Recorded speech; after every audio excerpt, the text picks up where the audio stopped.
Bien le bonjour à toutes et à tous, Valentin Franc avec vous, très heureux de vous retrouver ce matin. Nous sommes le jeudi 22 novembre 2018 et aujourd'hui, comme vous savez, c'est Thanksgiving et donc nous avons les marchés américains qui seront fermés, donc fin des marchés hein, à la fin de la séance européenne. En attendant, aujourd'hui, concrètement, le focus du jour sera les minutes de la BCE, de la dernière réunion de la politique monétaire. Bon, alors, sans plus attendre, on va commencer par l'avertissement égal sur le risque. Le trading avec effet de levier amplifie toujours les gains et les pertes. Un compte risque limité prend un risque de perte du capital investi. L'investissement sur compte titre prend un risque de perte en capital. IG, fournissement un service d'exécution d'ordre. Cette présentation est à titre indicatif et ne saurait être considérée comme un conseil ou une recommandation. Alors bien le bonjour à vous Frédéric, j'espère que vous allez bien. Barry que je salue également, Raymond de même, Gilles, Pascal, voilà, bien le bonjour à vous. Euh, Rémi que je salue également, voilà, Loïc, plein d'habitudes, ça fait plaisir de vous retrouver chaque matin. Voici un rapide briefing de l'actualité, il n'y a pas eu grand chose hein, qui s'est passé hier. Hein. Au niveau de l'Italie, on a comme prévu la Commission européenne qui a rejeté la proposition de budget de 2019 tout en ouvrant la voie des possibles sanctions financières contre Rome. L'Italie pourrait à terme, ça va prendre du temps, mais s'exposer à des sanctions financières correspondant à 0,2% de son PIB.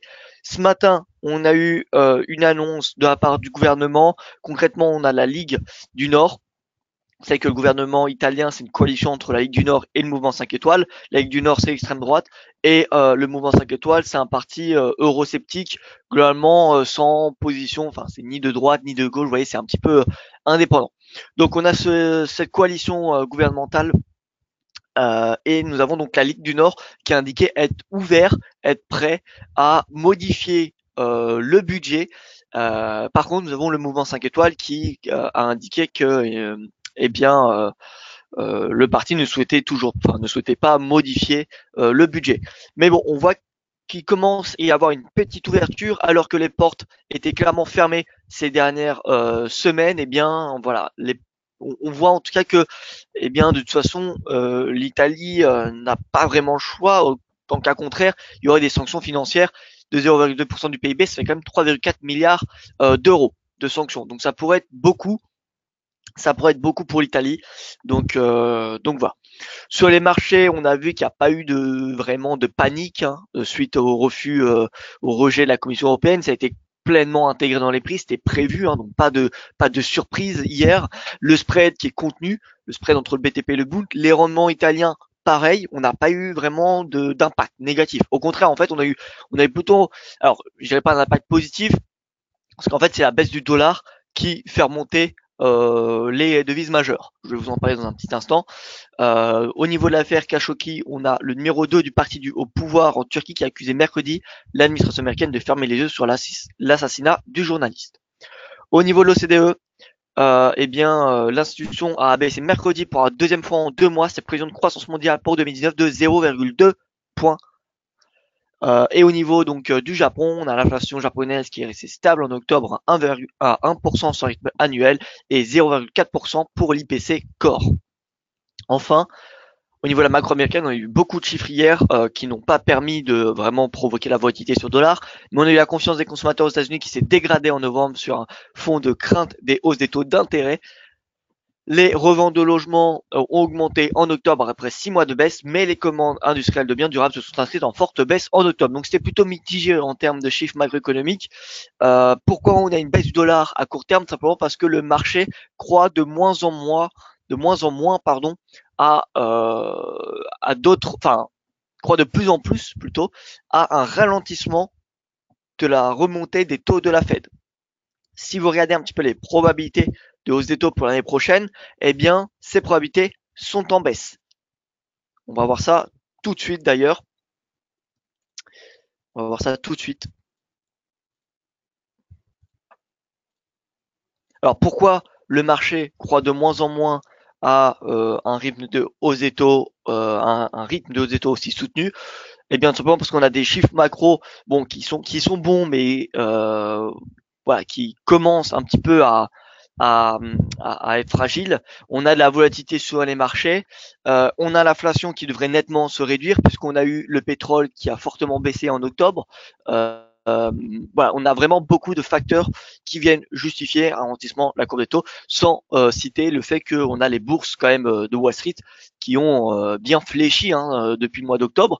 Et même si la Fed officiellement voilà, ne regarde pas, enfin ne décide pas selon la tendance de Wall Street, eh bien c'est quand même un indicateur qui est important que la Banque centrale surveille. Donc si vous regardez pour décembre, vous voyez que la probabilité d'une hausse des taux est de 75,8% en ce moment même. Il y a un mois, il y a une semaine, pardon, c'était 75,2. Il y a un mois, c'était 81. Donc vous voyez que là, vous voyez que pardon, la probabilité ne fait que descendre. Si on regarde pour juin prochain, vous voyez, pour 250, 275, on est à 39. Il y a un jour, on était à 40. Il y a une semaine, on était à 43, à peu près. Et là, c'était pour trois autres hausses des taux d'ici juin, trois autres hausses des taux de 25 points de base. Vous voyez que la probabilité a nettement diminué. Elle a même été divisée par deux. Elle était de 33% il y a un mois. Elle passe à 15%.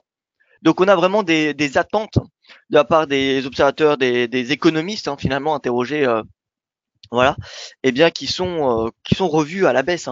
Et donc c'est pour ça qu'on a un dollar qui patine ces derniers temps, vraiment à très très court terme. Alors Barry qui me dit hier je ne pouvais pas assister à l'éducatif, est-il disponible en replay sur YouTube? Si oui, avez-vous le lien? Alors oui, bien sûr.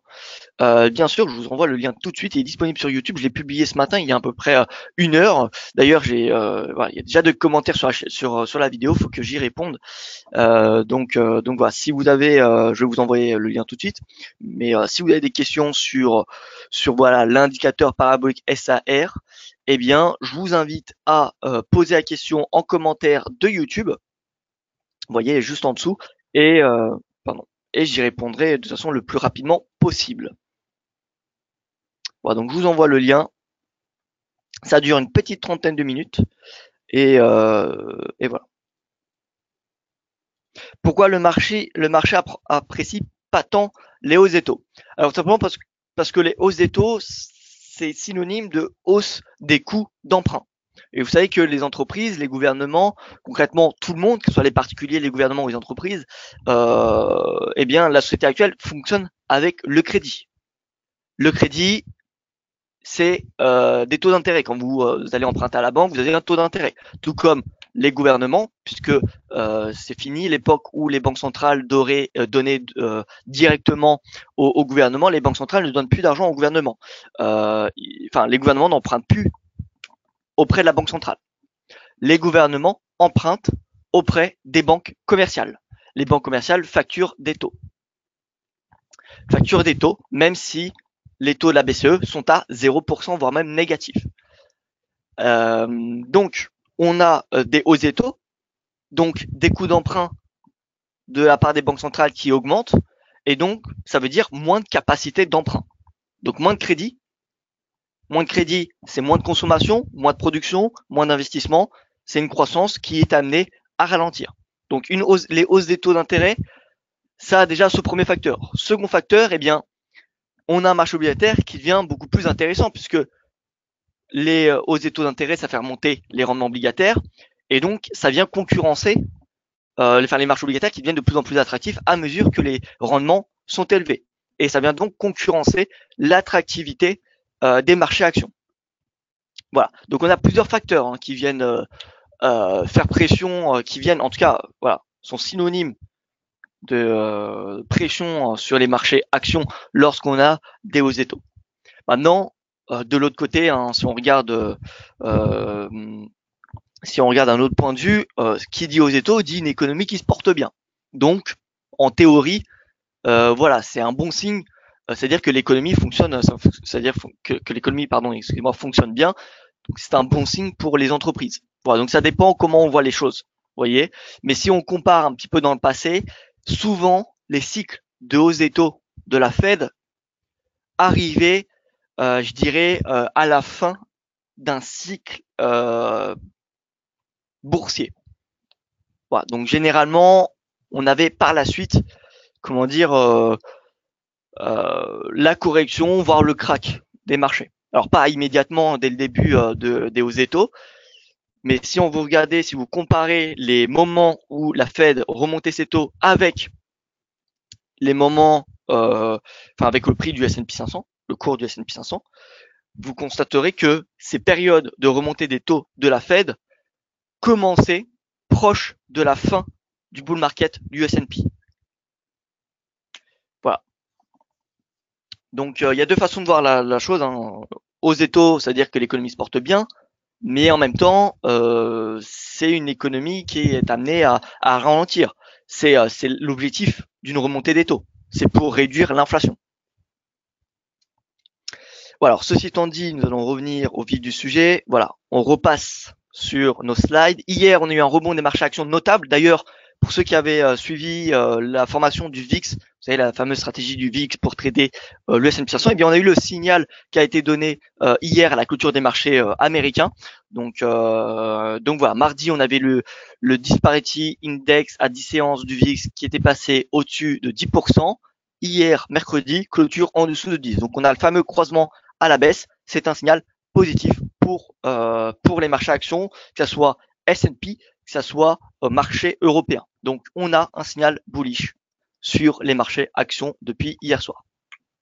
Maintenant, vous savez, Thanksgiving aujourd'hui, donc marchés américains qui seront fermés. Demain, c'est le Black Friday.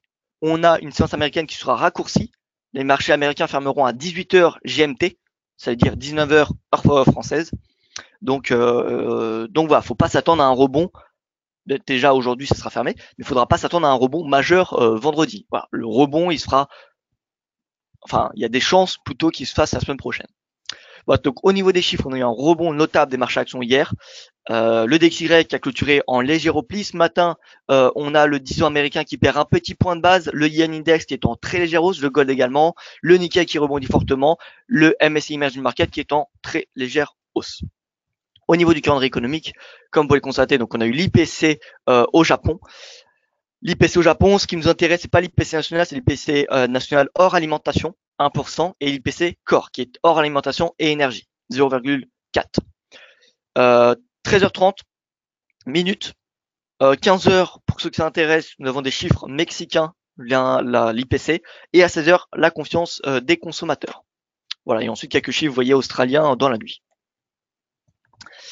Alors, ce que je voulais vous faire voir, oui, c'est déjà le signal du VIX, pour ceux qui ne le connaissent pas. Alors,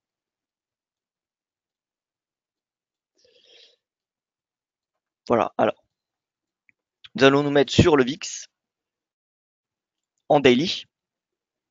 Nous allons ajouter à cela le fameux Disparity Index à 10 jours. Vous voyez, 10 périodes. Et là, donc hier, comme vous pouvez le constater, le Disparity était à 17,73. Enfin, mardi, pardon. Mardi, il a clôturé à 17,73. Mercredi, il clôture à 9,86. Donc, on a le fameux croisement à la baisse. Ce fameux croisement à la baisse, c'est le signal haussier pour les marchés actions. Non seulement le S&P, mais également le Nasdaq, le Dow Jones, voire même les indices européens. Voilà, maintenant, c'est surtout le VIX. Vous savez que c'est sur le S&P 500. Donc, c'est beaucoup plus optimisé pour le S&P 500.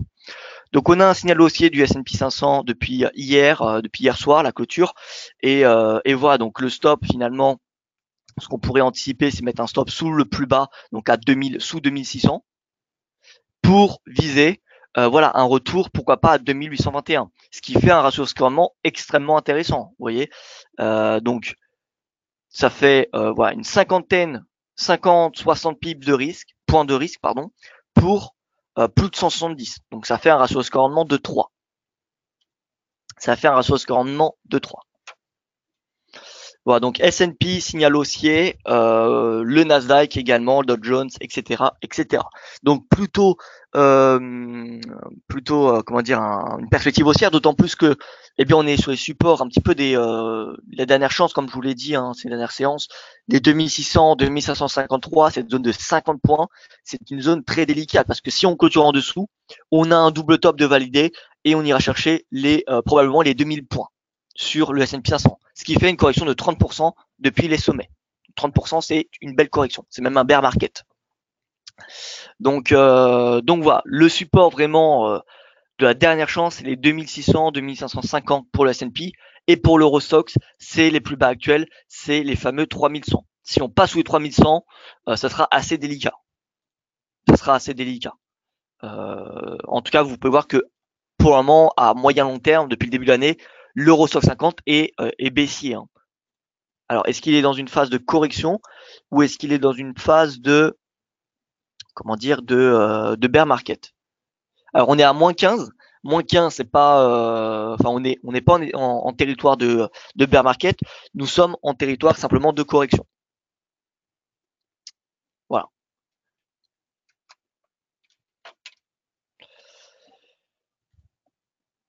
D'ailleurs, ça serait intéressant de coder un indicateur qui montre, vous savez, une droite horizontale automatiquement pour le territoire de correction, le territoire de bear market. Ça serait, je pense, pas mal. Bref, l'Eurostoxx 50 donc signale haussier qui a été donné par le VIX hier, parce que c'est valable également pour les marchés européens, avec un stop sous le récent plus bas. On peut pourquoi pas viser les sommets, les récents sommets, voire cette oblique haussière. Voilà. Après, c'est à vous de voir pour l'objectif. Il y en a qui vont utiliser un objectif de plus court terme, d'autres qui vont laisser peut-être plus de chance au marché à se développer. Donc les 3300, en tout cas, c'est le prochain support majeur. 3281 pour être précis. Bon, en tout cas, le signal du VIX est également valable pour les marchés européens. Donc le CAC, pareil, vous voyez que nous sommes proches des plus bas annuels, on est sur on est proche du plus bas, enfin du support à ne pas dépasser, parce que si on passe en dessous des 4900, ça serait très très très délicat pour le CAC, mais au-dessus des 4009, je dirais que la perspective est haussière jusqu'à 5206 points. Pour le DAX, pareil. Voyez les 11 050, c'est le support à ne pas dépasser.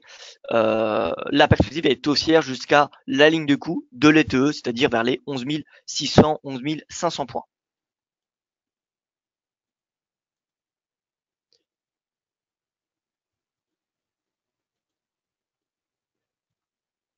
Alors Hubert qui me dit bonjour indice, ne sommes-nous pas déjà dans le cycle de correction avec baisse en crabe? Alors on est déjà dans une phase de correction en effet puisqu'on est on a dépassé le territoire des moins 10%, mais on n'est pas dans une phase de bear market.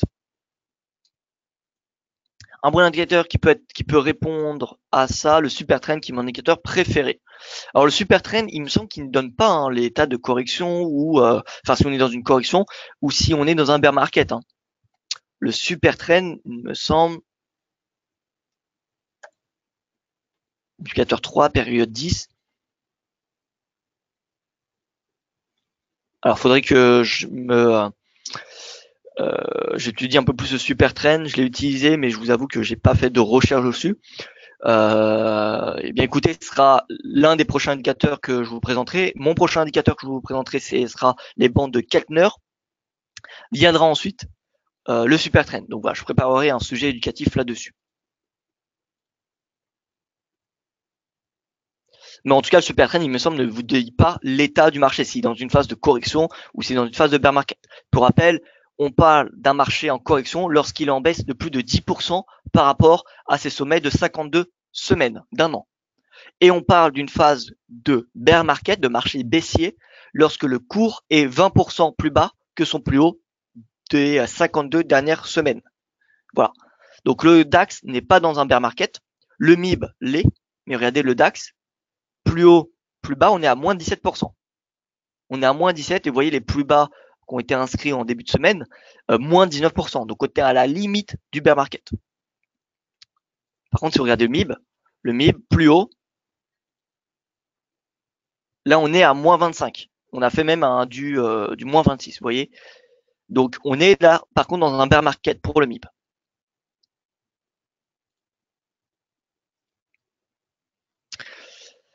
Voilà, donc en intraday, je pense qu'on a des chances d'avoir un rebond des marchés actions parce qu'on a eu notre signal du VIX. Avec une gestion de stop appropriée, ça peut, en tout cas en swing, être intéressant de se positionner à l'achat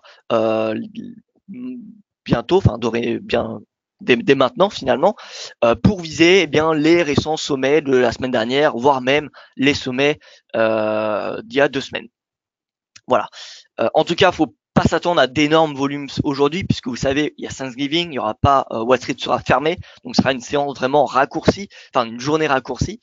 Et demain, c'est pareil, ça sera le Black Friday, il faudra pas forcément s'attendre à des volumes importants. Donc si ça ne décolle pas, enfin s'il n'y a pas beaucoup de volatilité de manière générale aujourd'hui, ça sera relativement normal. Par contre, la semaine prochaine, entre le G20, le sommet spécial Brexit et le retour des Américains sur les marchés financiers, il y aura, je pense, beaucoup de volatilité. Voilà. Au niveau du Forex, alors ce matin, on voit qu'on a l'euro qui surperforme avec le GBP, alors que l'AUD et le NZD qui surperformaient fortement hier corrigent un petit peu de leur baisse. Voilà. Et où en est le dollar? Vous voyez que le dollar est à peu près au milieu, donc on n'a pas vraiment de tendance nette du dollar à très très court terme, et ça m'étonnerait que nous en ayons prochainement, puisque encore une fois, les Américains ne seront pas présents sur les marchés en cette fin de semaine. Donc voilà, ça devrait être peu volatile. Ça devrait être peu volatile. Donc au niveau des day traders, cherchez les R1 ou les S1. Ça m'étonnerait que les R2 ou SE soient atteints. Je parle bien des points pivots quand je parle des R1 ou des R2. Donc points pivots journaliers. Voilà, R1, S1, ça me semble être le maximum possible à aller chercher tout simplement. Donc voilà pour l'euro-dollar. Ne devrait pas avoir de grands mouvements. D'un point de vue technique, vous voyez qu'on a le cours qui est soutenu par cette oblique haussière. On voit qu'on a eu un rebond hier. On a un rebond même cette nuit. Donc de ce fait, j'anticiperais plutôt à court terme un rebond. Vous voyez, jusqu'au R1, jusqu'au plus haut finalement de la veille. Hein. Mais voilà. Par contre, si on a une clôture, si on a clôture en dessous de cette oblique en bleu, on ira très probablement chercher le S1. Et ce sera même un signal baissier de moyen terme.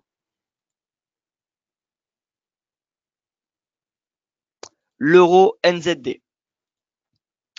L'euro NZD qui rebondit, on va dire après s'être approché des 1,6521. Est-ce qu'en swing on a un signal aussi? La réponse c'est non, puisque vous voyez qu'on est toujours sous la moyenne mobile à 20 périodes, sous la bande supérieure de Keltner. Certes, le RSI rebondit et la MACD est en train de se croiser, mais c'est encore trop tôt, je pense, pour se positionner à l'achat sur du swing trading.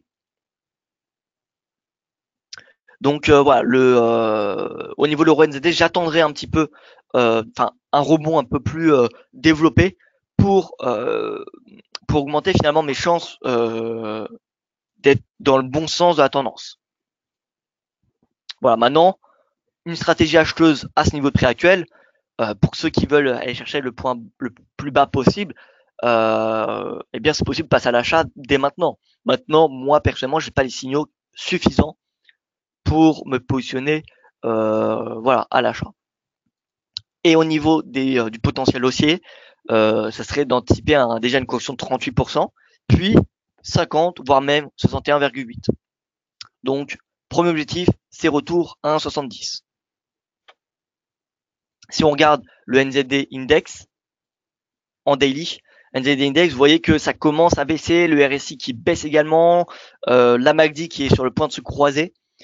Voilà, au niveau des bandes de Keltner, on n'a pas notre signal par contre, pas notre signal baissier sur du journalier. En 4 heures, regardons un petit peu ce qui se passe. En 4 heures, on voit qu'on a des sommets, des creux de plus en plus bas, RSI qui est en baisse, la MACD également. On avait même une divergence, regardez, la MACD de plus en plus bas, le prix de plus en plus haut. Donc là, on avait une divergence. Je pense qu'une phase de correction du NZD n'est pas à exclure, même des devises commodities finalement, parce qu'on voit l'AUD, c'est à peu près la même configuration. L'AUD, vous voyez, on est même en train, on est en train, je pense, de former une épaule, une tête, et la deuxième épaule. Voilà, après, on peut pas anticiper le breakout d'une épaule tête-épaule. Une épaule tête-épaule est très fiable. C'est la figure chartiste la plus fiable une fois qu'on a le breakout. Une fois qu'on a le breakout. Voilà, donc on attend le breakout de cette AUD équipondérée. Concrètement, la ligne de coup, elle se situe ici. Voilà. Si je vais la dessiner grossièrement, c'est celle-ci. Si l'AUD index clôture sous cette ligne de coup, eh bien, ça sera un signal baissier de l'AUD, tout simplement. Et le NZD, j'ai l'impression, il n'y a pas de figure chartiste. Il n'y a pas de figure chartiste. Voilà. Donc l'AUD, le NZD, c'est peut-être, on est on est peut-être en train de faire un top. Maintenant, est-ce qu'il faut shorter maintenant? Comme je vous l'ai dit, la réponse est non. Non, parce que je n'ai pas les signaux suffisants. Personnellement, encore une fois, il y en a qui shorteront maintenant. Il y en a même peut-être qu'on shorté hier. Il y a pas, c'est pas forcément une mauvaise chose. Maintenant, plus on s'y prend tôt, plus il y a de chances que ça soit des faux signaux. C'est pour ça que plus on s'y prend tôt, plus il faut être bon en gestion de risque, pour couper ses pertes tôt, etc., etc. L'indice NZD, alors je vous le donne. Moi, c'est un indice que j'ai fait, hein, c'est un indice fait maison. Hein. Donc c'est celui-ci. Il n'existe pas, c'est pas quelque chose d'officiel, hein, c'est pas quelque chose de à la CBOE ou vous voyez, c'est vraiment un indice vraiment fait maison. Hein. Voilà. Ça c'est l'indice NZD équipondéré. Existe-t-il un MXN index? Car je suis très intéressé à passer à la vente sur l'USD MXN. Alors non, il n'en existe pas, mais on peut toujours en faire un. Regardez, il suffit simplement de modifier, de remplacer NZD par MXN. MXN. MXN.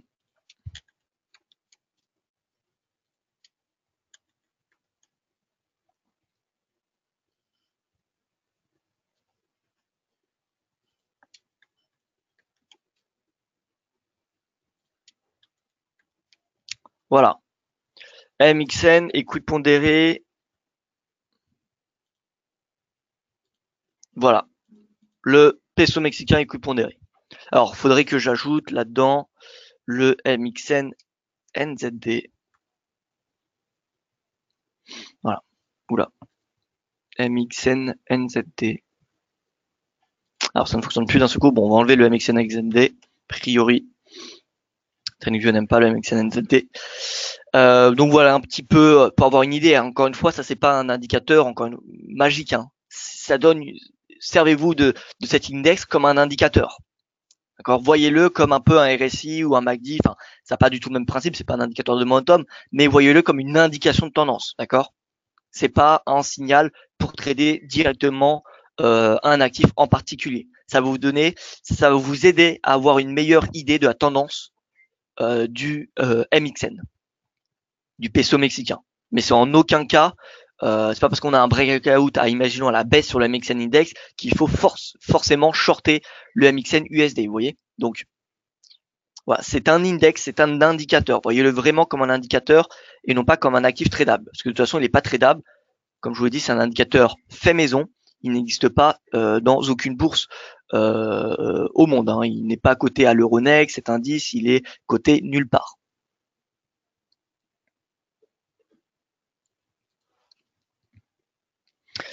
Voilà, donc là, MXN, on a une divergence du RSI, une divergence haussière.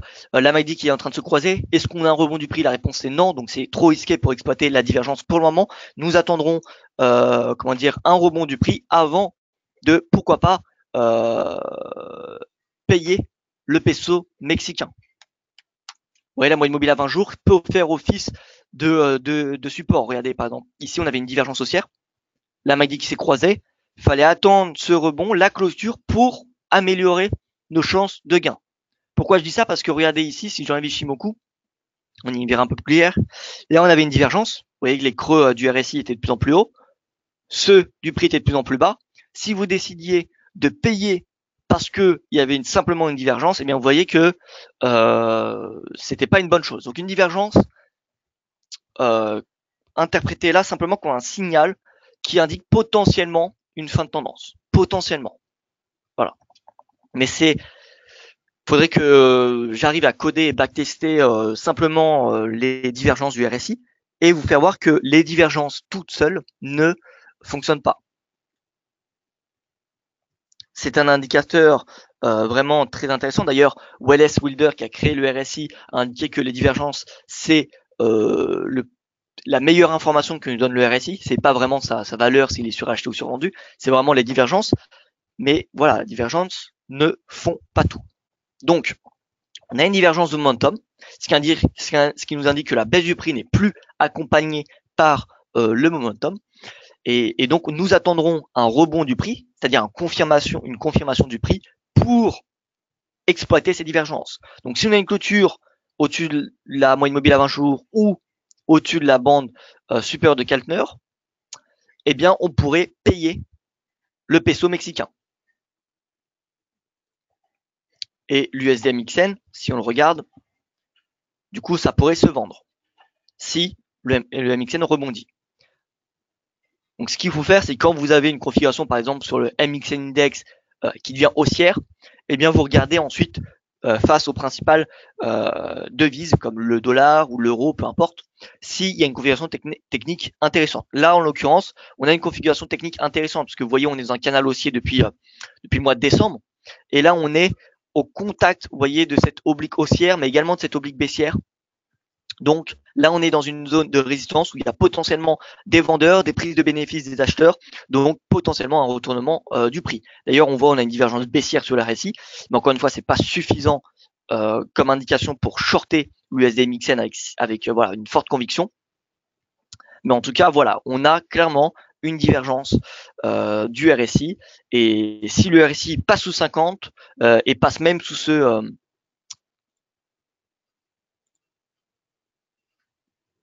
voyez, sous cette oblique haussière en bleu, eh bien, on aurait un double signal de vente. D'ailleurs, la MACD, vous voyez, qui est en train de se croiser. Donc, peut-être que on a fait le point haut sur l'USD MXN et le shorter maintenant, ça serait excellent. Mais c'est peut-être également trop risqué de le faire maintenant. Donc, ce qu'on peut attendre, c'est que l'USD MXN clôture, encore une fois, sous la moyenne mobile à 20 jours ou sous la bande inférieure de Keltner. Ça sera un signal de vente et on pourrait s'attendre à une correction, vous voyez, jusqu'à cette oblique haussière de court terme, voire, pourquoi pas, un retour à 19. Alors, on pourrait avoir l'indice AUD également. Alors oui, ce que je vais faire, c'est que je vais vous envoyer tous les indices comme ça. Hop, alors, je vais mettre ça dans un bloc-notes et je vais vous envoyer tout ça. Donc, le yen.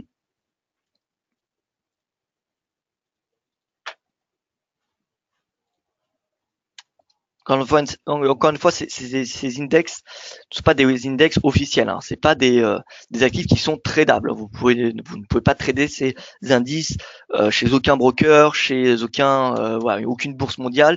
Ces indicateurs sont faits maison. Donc voilà. C'est simplement des actifs, des indicateurs à analyser qui vous aideront à avoir une idée plus claire de la tendance d'une certaine devise.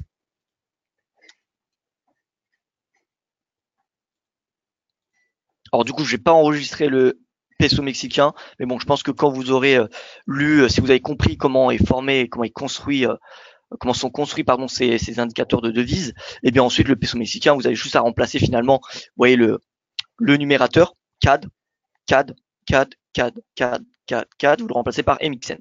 Et voilà, vous aurez votre indice MXN. Donc je vous envoie tout ça.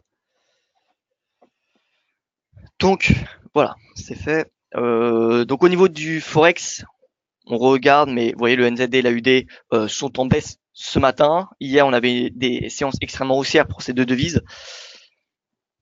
Et à l'inverse, l'euro, le yen, le GBP qui sont haussiers. Donc voilà, l'euro qui surperforme à court terme, l'euro NZD qui commence à rebondir. En intraday, vous voyez, je dis bien en intraday, on passe le R1 hebdomadaire, on est à un plus haut depuis vous voyez, le 12 novembre. C'est possible d'aller chercher le R2 journalier, voire même le R3. Je dis bien en intraday. Parce que en swing trading moyen terme, on n'a pas encore notre signal haussier. J'attendrai une clôture, vous savez, au-dessus de la bande supérieure de Keltner pour envisager un achat sur l'euro NZD. Pareil, même topo pour l'euro AUD. L'euro AUD, vous voyez qu'on n'a pas eu la clôture au-dessus, ni au-dessus de la bande supérieure de Keltner, ni au-dessus de la moyenne mobile à 20 jours. Par contre, on a un RSI qui rebondit, la MACD qui se croise. Et voilà, donc en intraday, c'est possible de payer. Retour au sommet de mercredi 1,5780. Maintenant, sous le trading moyen terme, je n'ai pas encore les signaux suffisants qui me permettent de passer long sur l'euro AUD.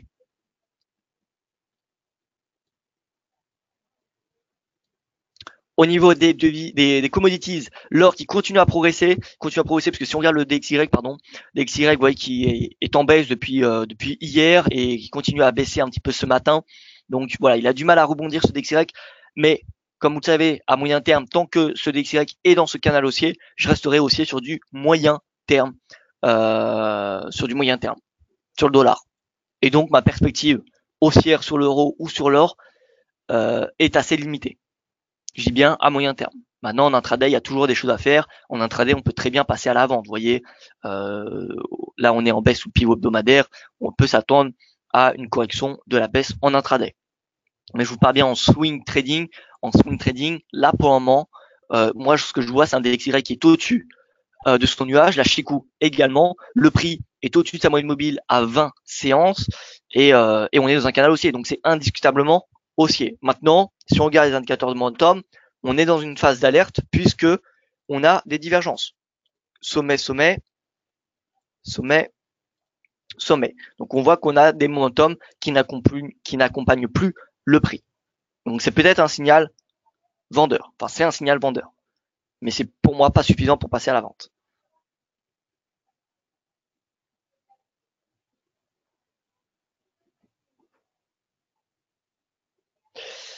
Voilà, donc DXY en hausse sur du moyen terme. En intraday, c'est en baisse, donc ça fait mécaniquement remonter les devises majeures et même les matières premières, donc surtout l'or qui est extrêmement sensible à la tendance du dollar. Donc l'or pourrait continuer à progresser en intraday. Maintenant, je m'attends pas à une volatilité très importante. Pour moi, le R1, c'est le maximum qu'on peut s'attendre en intraday, donc 1230. 1230, c'est le maximum. Si on a une BCE dovish lors de ces minutes tout à l'heure, ça fera remonter le dollar, ça fera pression sur l'or. Et au niveau des cours de pétrole, on a de nouveau une baisse après avoir eu un rebond hier qui était intervenu après une séance extrêmement négative mardi, séance où les cours de pétrole ont chuté de 6%. Voilà. Et vous voyez pourquoi il ne faut pas payer un support parce que c'est un support, simplement parce que le momentum, voilà, un momentum baissier, c'est dangereux de rattraper un couteau qui tombe. Vous voyez. Donc c'est pour ça que je n'aime pas payer un support parce que c'est un support. Je préfère payer les rebonds et vendre les pullbacks. C'est beaucoup moins risqué. Parce que là, ceux qui ont payé ce support majeur puisqu'il correspond, vous voyez, à un support quand même de très long terme, mais on voyait qu'il est enfoncé. Donc, c'est pas une bonne chose pour les acheteurs. Alors peut-être qu'on est en train de faire le point bas actuellement, mais encore une fois, moi j'attendrai le rebond pour vraiment spéculer sur une hausse des cours de pétrole. Et à moyen terme, tant qu'on reste sous cette oblique baissière, eh bien je resterai avec une opinion plutôt baissière sur les cours de pétrole. Voilà. Vous voyez là, on avait une divergence du RSI, c'est pas pour autant qu'on avait eu un rebond.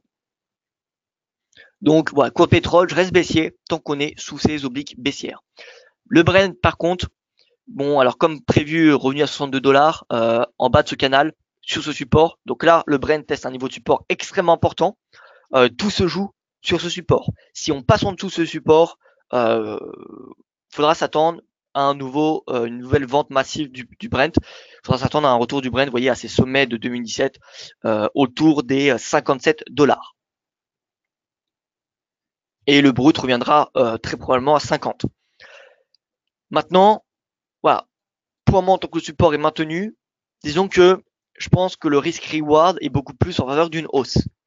Maintenant, encore une fois, on n'a pas les signaux haussiers. En tout cas, je n'en vois pas. Donc, j'attendrai encore un peu pour passer à l'achat. J'attendrai des signaux finalement haussiers.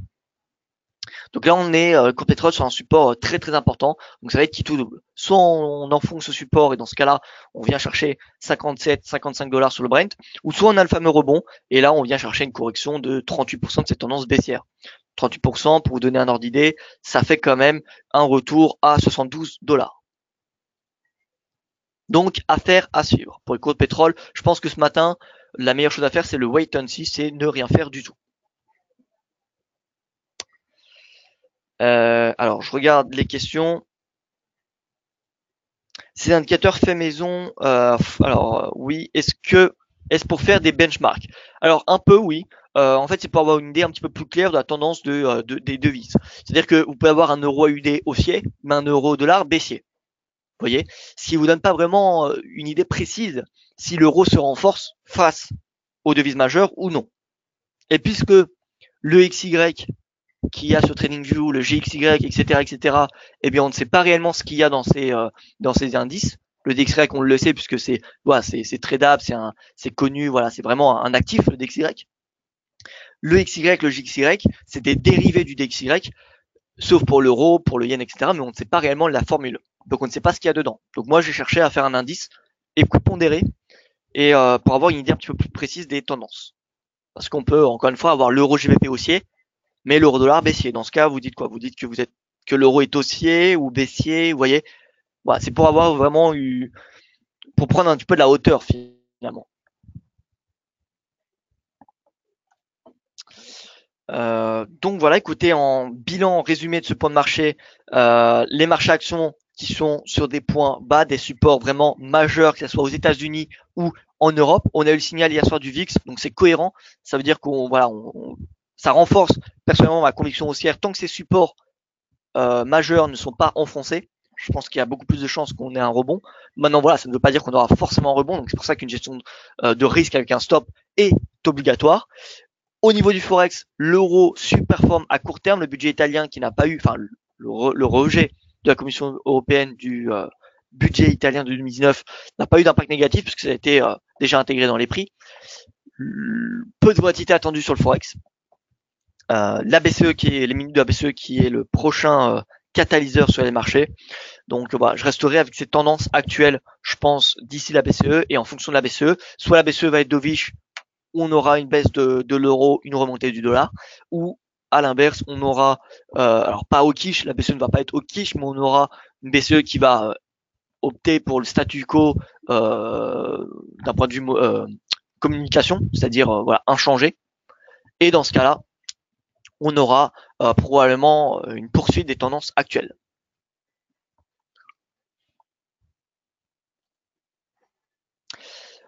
Voilà donc pour ce point de marché. Alors Rémi qui me dit au top tes webinaires. Eh bien écoutez, merci Rémi, merci pour ce compliment, merci beaucoup, ça fait plaisir à entendre.